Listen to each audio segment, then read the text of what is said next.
You won FCIACS last year. Congrats on that.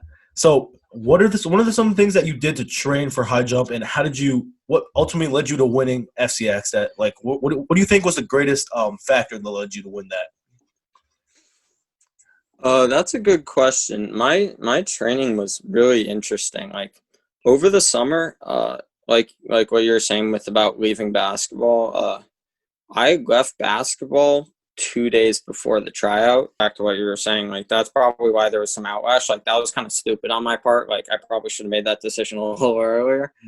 But so my training was mostly basketball, but um the guys on that team, they're great. So they just make you compete. And, we competed against each other every day, weight room or just playing on the court. And obviously jumping and basketball go hand in hand.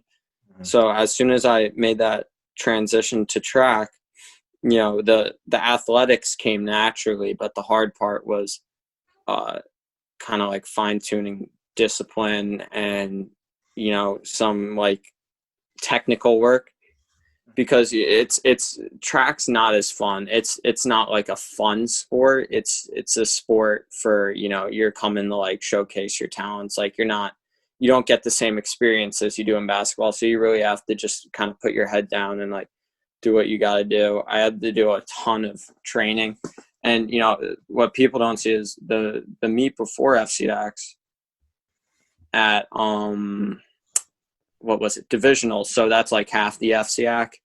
I didn't even hit a height. I came in at my regular height after, my knee wasn't feeling too good. And I took 3 attempts at 5'8", which is normally my opening height. And I missed all 3 attempts.